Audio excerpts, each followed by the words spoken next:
Anda kembali bersama kami di obrolan malam. Saya ke Bu Retno. Bu Retno, tadi sebelum jeda saya sebutkan bahwa ini pelakunya atau tersangkanya dalam konteks sudah dewasa ya, tapi istilahnya dalam konteks anak-anak adalah anak yang berkonflik dengan hukum adalah ada juga anak-anak. Dalam hal ini AG, tapi korbannya juga Adinda D ini adalah juga anak-anak. Anda sebagai mantan komisioner KPAI dan hingga saat ini masih menjadi pemerhati anak. Bagaimana seharusnya proses hukum ya secara ideal baik berdasarkan secara yuridis normatif, berbagai peraturan perundangan terkait dengan siapa anak yang berkonflik dengan hukum, anak yang menjadi korban, bagaimana? Ya, pertama tentu kita semua mengutuk ya perbuatan ini gitu. Apapun alasannya kekerasan tidak dibenarkan. Apalagi sampai menimbulkan kondisi yang sangat membahayakan nyawa Ananda D gitu. Jadi apapun kita harus mengutuk ini dan ini nggak benar gitu. Yang kedua, anak walaupun anak, dia kan harus diajarkan juga tanggung jawab sosial. Dia harus diajarkan juga konsekuensi dari sebuah tindakan gitu. Nah, oleh karena itu proses hukum yang harus dilakukan bagi orang-orang yang diduga menjadi pelaku atau melakukan tindak pidana walaupun dia usia anak. Nah, kalau terkait dengan AG misalnya, nanti kan seperti tadi sudah disampaikan Mbak Melisa juga yang menghormati semua proses ya sesuai dengan peraturan perundangan. Maka nanti kalau khusus AG ketika proses pengadilan kan dia akhirnya harus ke pengadilan anak.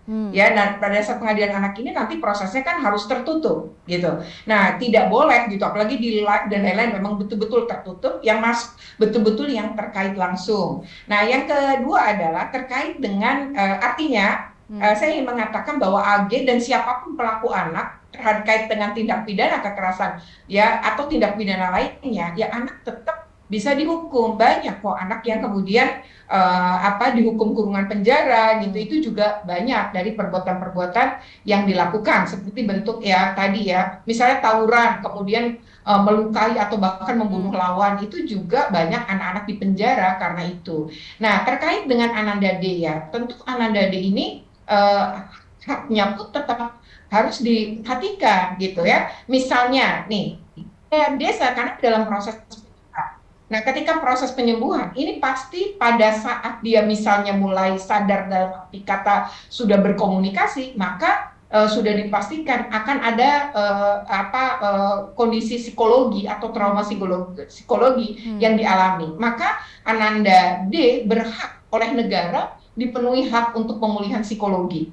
Ya, dan itu saya yakin panjang waktunya dan ini harus betul-betul dipenuhi, dituntaskan. Kemudian yang kedua adalah ketika kemudian proses ini terjadi maka tentu Ananda D kan nggak bisa sekolah ya artinya ini ketika proses dia nggak sekolah dan Juli ya misalnya di Juli nanti adalah kenaikan kelas maka penting dalam hal ini adalah pemenuhan haknya AG dari segala ketertinggalan selama ini itu sekolah wajib memberikan nanti gitu jadi jangan diputuskan tidak naik kelas misalnya karena tidak masuk sekian bulan tapi kondisi kekhususan ini nanti dia harus diberi waktu untuk mengejar ketertinggalan itu. Nah itu misalnya hak-hak yang harus dipenuhi pihak lain ya terkait dengan kasus ini. Ya, Bu Retno, kalau tadi Anda menyinggung bahwa ada hak-hak dari Adinda D juga yang harus dipenuhi.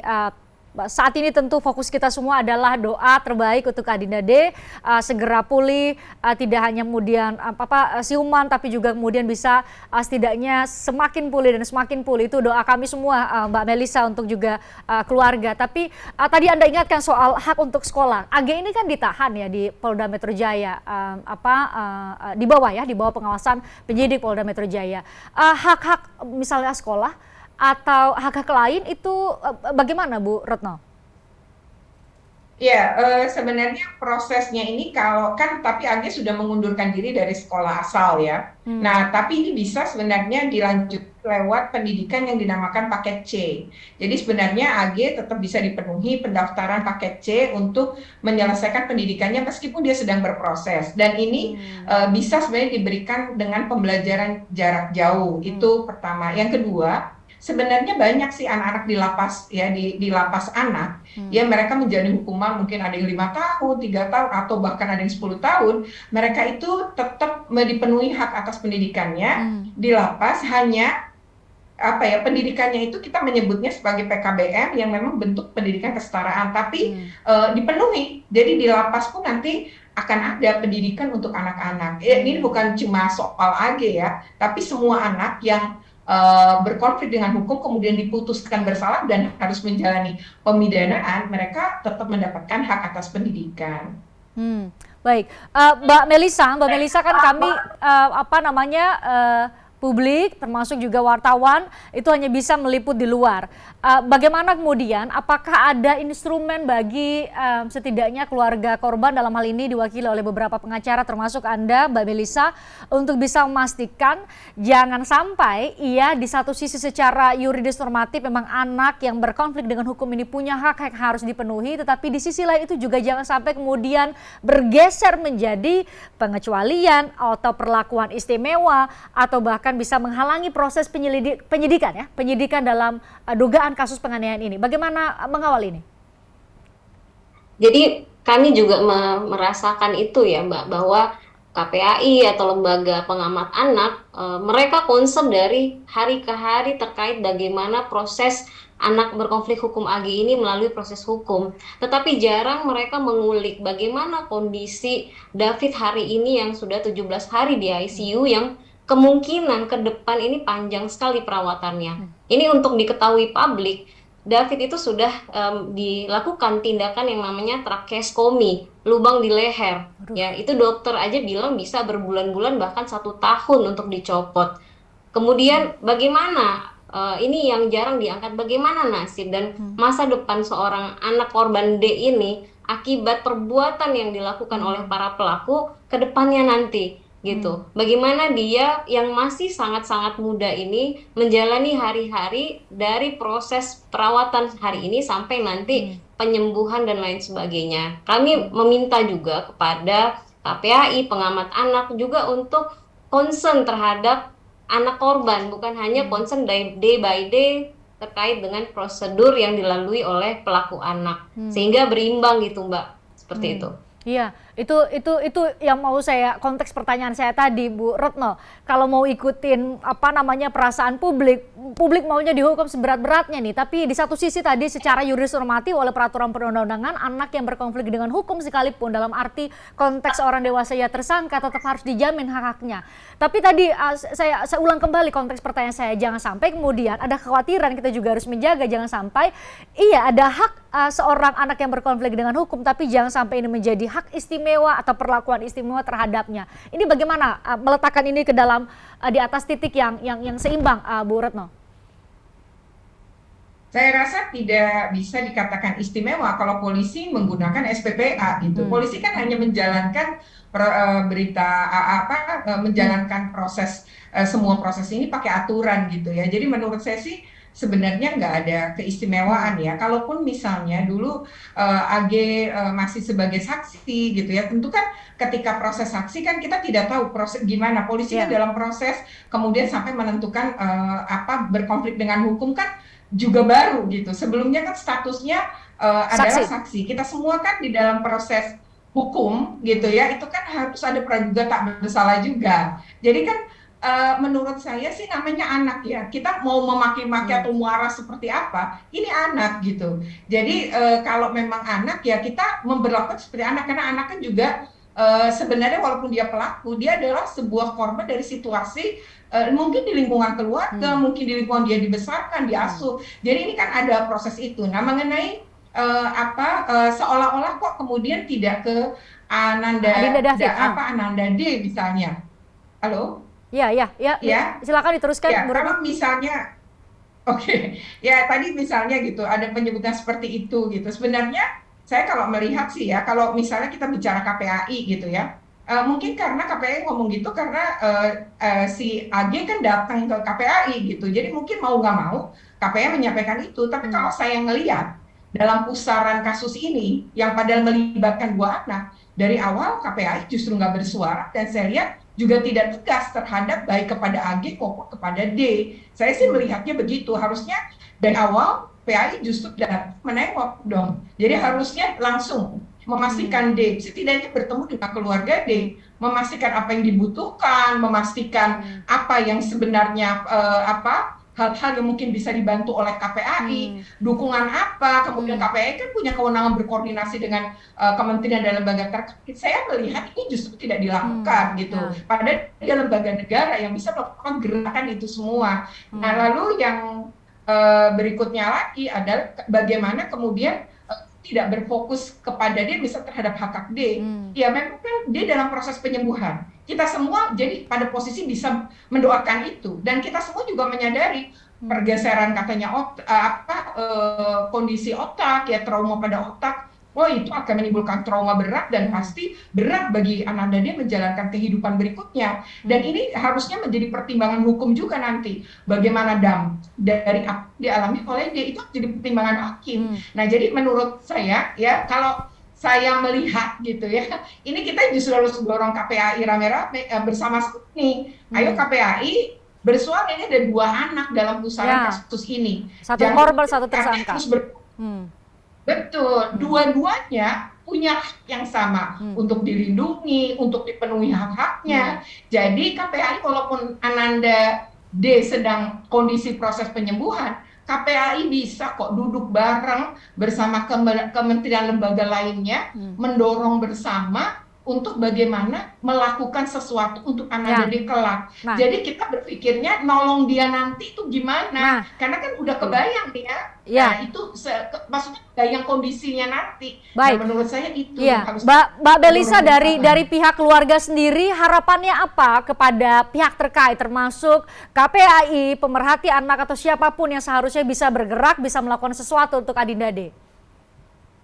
Iya, kami berharap tentunya pihak KPAI dan lembaga pemerhati anak atau siapapun yang memiliki tanggung jawab juga ya, karena David ini juga adalah anak, memikirkan ke depan ini dampak yang sudah dialami oleh David ini seperti apa ke depannya, bagaimana pendidikannya, bagaimana proses penyembuhan medis ataupun psikologisnya, sehingga nanti di masyarakat tidak dilihat bahwa wah kasihannya korban, karena korban kalau pelaku mungkin berapa tahun sudah selesai, tapi kalau Ananda David begitu dia sudah selesai dari koma, masih ada fase-fase lain, fase recovery, fase penyembuhan dan lain sebagainya. Entah berapa tahun dia butuh kembali normal seperti sedia kala. Sehingga kami ingin pihak KPAI, lembaga terkait duduk bersama, juga membicarakan terkait dengan korban dan menjadi sebuah pertimbangan hukum, sehingga ke depan ini yang jadi korban,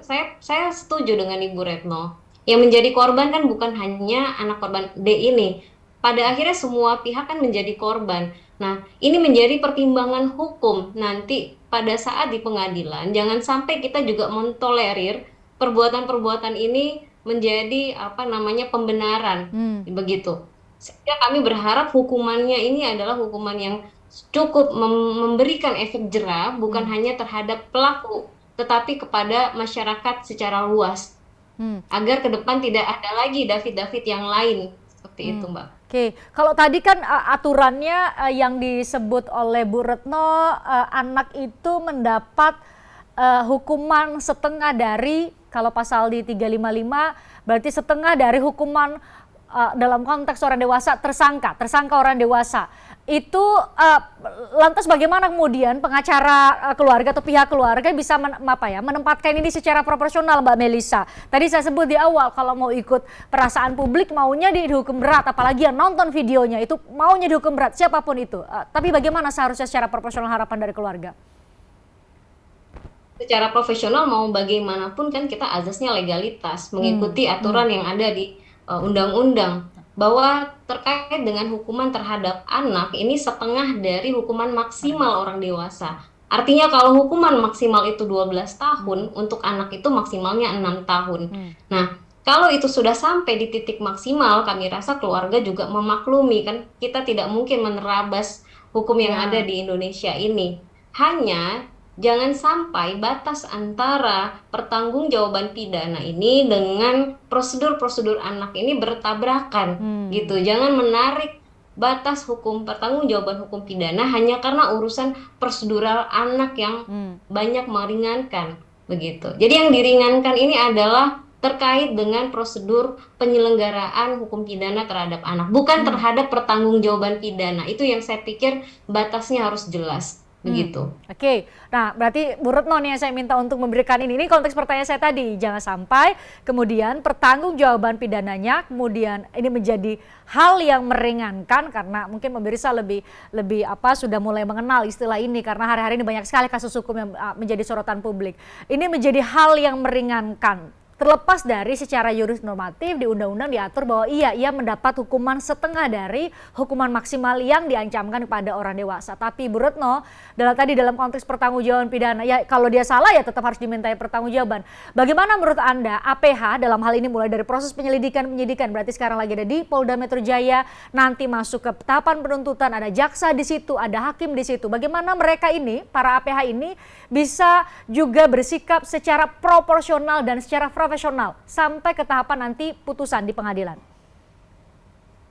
Ya, menurut saya kalau kan ini belum P21, semua sedang berproses ya. Saya juga yakin sih nanti misalnya kalau tuntutan 12 tahun gitu ya, secara maksimal kan tuntutan untuk AG pasti juga separuhnya atau 6 tahun gitu. Nah itu memang yang bisa dilakukan oleh polisi. Nah ini yang penting untuk kemudian dikawal bersama-sama gitu ya. Yang kedua adalah menurut kami adalah artinya ini kan bukan sesuatu yang selama proses ini terbuka, kita bisa akses semua, kita bisa melihat semua gitu ya. Jadi ini polisi sedang bekerja, sedang berproses, ya kita dorong gitu sama-sama nih dalam kesempatan ini bahwa keadilan gitu ya, keadilan bagi korban itu dipenuhi oleh mungkin keluarga akan merasakan menerima proses ini gitu ketika tuntutannya memang dilakukan secara maksimal tadi sesuai dengan aturan, tetap bisa menuntut dari 12 setengahnya 6 tahun tuh tetap bisa menuntut. Lalu yang lebih penting lagi sebenarnya, kalau saya bukan ini soal keistimewaan karena memang ini anak aturan yang begitu ya, tetapi bahwa pengawalan oleh publik ya, apalagi ini menjadi perhatian banyak pihak dan viral, saya rasa polisi juga nggak akan main-main, begitupun hakim gitu ya, artinya akan melihat semua konteks ini dan saya yakin proses ini akan berjalan dengan sesuai aturan dan kita berharap keadilan itu ketika nanti pada putusan hakim. Harapannya seperti itu. Ya. Singkat saja Bu Retno, karena ada pemerhati anak, apa yang seharusnya, ini menjadi momentum yang pas untuk ditanya ke Bu Retno, apa yang seharusnya tadi kita bicara soal ini menjadi pembelajaran publik nih kasus ini. Ini bukan persoalan hanya ada Adinda David atau ada AG dalam kasus ini, tapi ini menjadi pembelajaran publik. Menurut Anda apa yang harus dipelajari oleh publik dari kasus ini? Ya, ini pembelajaran mahal banget ya bagi saya karena menimbulkan nanti tuh ada istilah mungkinnya cacat menetap atau sesuatu yang itu hal yang bagi saya ini terlalu mahal untuk kita belajar gitu ya. Tapi sekaligus ini momentum saya rasa para orang tua di seluruh Indonesia.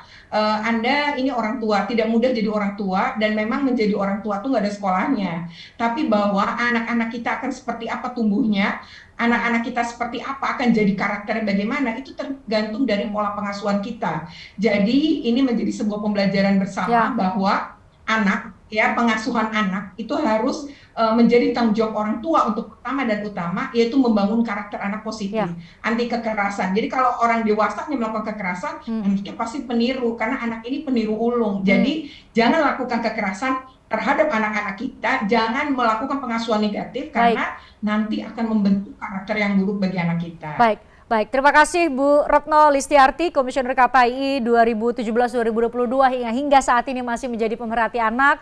Mbak Melisa juga terima kasih sudah bergabung bersama kami. Doa kami selalu untuk Adinda David, semoga segera pulih. Hanya bisa lihat dari video-video yang diupload atau diunggah oleh ayah David di Twitter. Tapi doa terbaik tentu selalu kami sampaikan untuk kesembuhan David. Terima kasih untuk Anda berdua.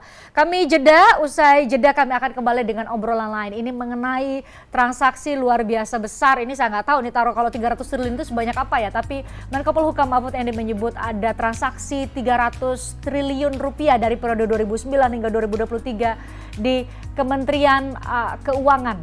Nanti kami bahas usai jeda. Kita ikuti dulu azan maghrib untuk wilayah Jakarta dan sekitarnya berikut ini.